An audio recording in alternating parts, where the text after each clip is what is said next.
All right, here we go. We're starting our new unit on credit today. So we've talked about budgeting, we've talked about investing. Now we're going to talk about credit, a way that we can save the amount of money that we can potentially or might potentially have to pay in interest over time. Unfortunately, just about everybody is going to need to issue some sort of credit to you at some point, whether that's to buy a house, hopefully not too much for student loans, maybe it's to buy a car, maybe it's for home improvements, or maybe it's for a small business, whatever it might be. There's just a really good chance that you're going to need to issue credit. And there are really good things about credit too. They can help you build wealth. They can help you get businesses started. They can help you with different types of investments, whether that's rental property or some sort of commercial property or agricultural land to buy your home, so on and so forth. But we want to try to use credit in a way to use it in order to build wealth, right? So we're not paying interest to make someone else wealthy. All right. So remember, take notes on anything in red. If you need to pause it so you can jot the notes down, that's great. You can use the same document as you did for our investing, or you can go out and start a new document. I'm really not all that picky, but if you do use the same Google Doc that we took notes on for the investing unit, then all I ask is that you put the credit notes at the top of the document so it'll push all the investing notes down. Okay? It just makes it easier when I go to try to grade it. I don't have to scroll through everything. All right, so the basics of credit. There's a creditor, there's a debtor, and the debtor pays the interest. So the creditor is the person or the company who lends out the money, who lets other people borrow that money. The debtor is the person who is actually borrowing the money, the person that's going in debt. So the creditor is issuing the credit, and the debtor is going in debt. Credit is just an agreement to obtain money or goods or services now for a promise to pay in the future. So that's where you get credit cards. You go to Subway after school today and you get the sandwich now, you swipe your credit card, and you've made a promise to Visa, MasterCard, Discover, whomever, to pay that amount in the future. That's basically credit. Interest is the fee for using creditor's money. So the fee for using money now for that convenience of being able to use it now. Now on credit cards, as long as you're paying your bills on time in full, you don't have to pay any interest. That's a common misconception. You don't have to pay interest. Credit cards aren't all bad. It's when credit cards are abused that you really get into some trouble. So interest, that is the amount of interest to be paid is based off of three factors: time, amount, and rate. Number one, I think, obviously, we're talking about credit, so this is the ability for the debtor to pay the creditor back. So interest rate is going to be based on what sort of confidence that they think you will actually pay them back. If I loan $5 to someone at school for lunch, and they say, "Mr. C, I just forgot my $5. Can I borrow $5 a day?" Sure, no problem. Bring it to me tomorrow before Mass. And they come in tomorrow before Mass and give me the $5 back. That's great, right? I'm going to be more likely to lend them money in the future than if I have to chase you down all semester. I don't even get the money until spring break. I'm probably not going to loan that person money again, right? But the person who finds me, who seeks me out, they had a great ability to pay back, and they wanted to pay me back, so I'm going to be more interested in loaning that person money. That's kind of the basis around interest rate. Length of time, so the longer you borrow money for, the more interest you're going to pay. And we're going to do a little activity based on time today. And then the amount of the loan, the more money that you borrow, the more interest you're going to pay. The less money that you borrow, less money that you pay. Advantages of credit, super convenient. I carry like $3 in my wallet at any given time, right? I don't have to carry a large amount of money on me. We go on vacation. I have a credit card or two just in case one has some sort of issue. I'll carry a backup. I don't have to go get cashier's checks or money orders or worry about, losing a big amount of cash. It's really easy in an emergency. We get in a small accident, or the hotel costs 3 times as much as we had originally planned. Whatever might happen, things happen in life. It does. It kind of stinks sometimes, but things happen all the time. And just having that credit card for the convenience and ease, and saying, hey, I don't have to worry about this problem right now. It's something that I'm going to have to deal with probably within the next 30 days, within that billing cycle of the credit card.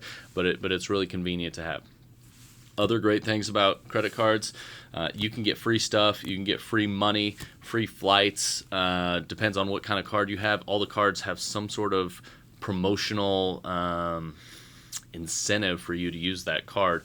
So the card that I use, every 3 months, it gives me a certain place that I can use that card, and I can earn up to 5% back. So if I spend $100, they're going to give me a $5 credit back, and I can use it to pay my bill. I can use it, they'll mail me a check.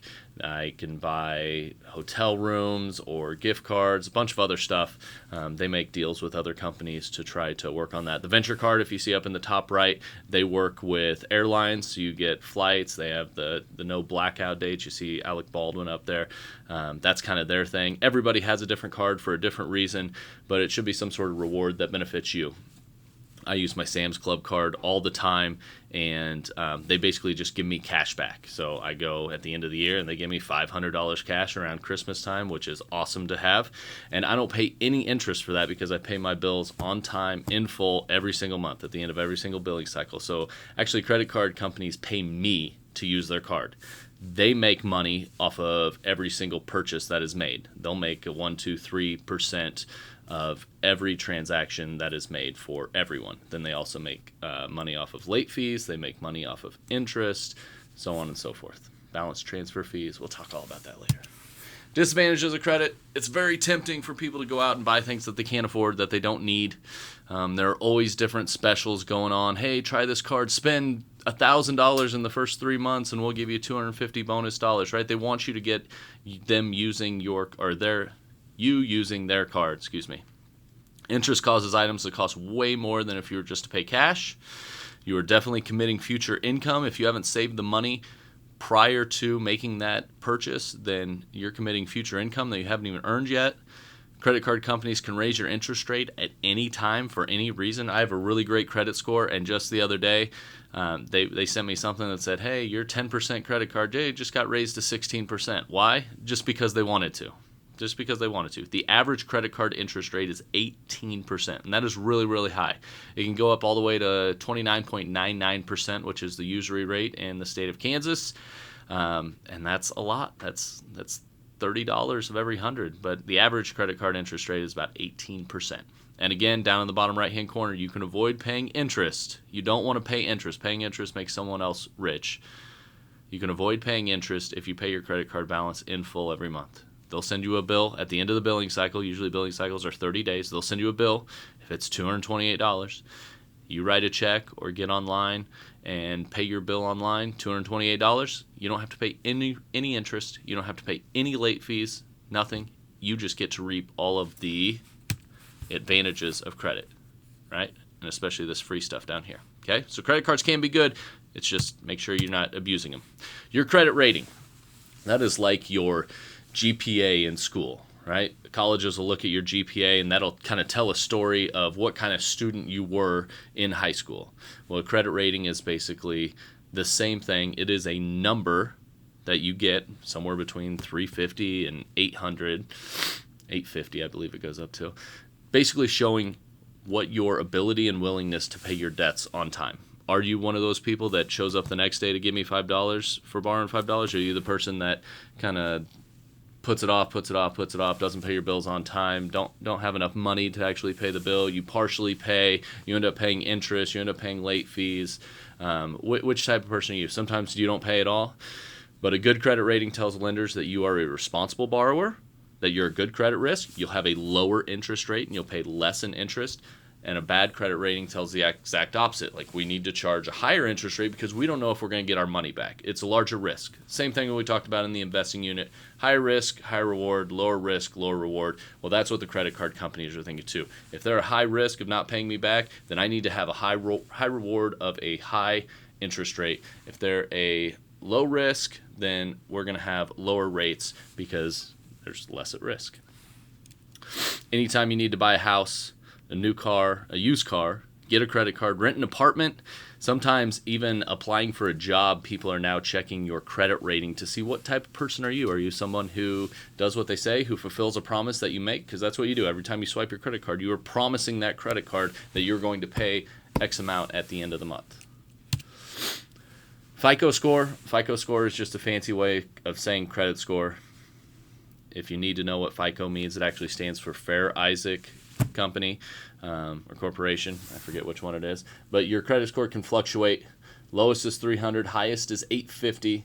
300 to 500 is just flat out bad. You almost have to try to get a credit score that low. 580 to 619, it's okay, but you're going to pay your bills. You're going to pay a lot of interest. Banks love you at that point. 700 or above, 700 to 850, that's considered a good credit score. Anything above 750, I believe, it's excellent. That is a fantastic credit score. Types of loans. We have a mortgage. That's going to be a home loan. We're going to actually buy a house today. The two most popular installment loans for buying a house are either 30 years, that's the most popular, or 15-year, that's the second most popular. 180 payments or 360 payments. Payday advance loans, oh my goodness, stay away from these. These are terrible. Huge interest rates, huge penalty fees. If you don't pay it all, oh my God, it's crazy. It's very, very expensive. It's very, very expensive to take a payday advance loan. For those people having difficulty with a loan or getting a loan, they have problems with credit. Maybe they can't apply for a credit card. Maybe the credit cards won't issue a credit card to them. Nobody else is offering them. This is a short-term loan. So banks don't really do short-term loans. Banks want to do these mortgages and the car loans. They want to do 5 to 30 years on the loans. Payday advance loans, these are people that are wanting like a 2-week loan, just trying to get to the next paycheck or get to the next pay period, or they had some sort of catastrophic thing happen in their life and they need to just short term get a little bit of money so that they can actually pay for whether their car breaks down. Like, I just need to fix my car so I can get back to work so I can earn another paycheck, whatever that is. But very high fees and tons of interest on these things. They're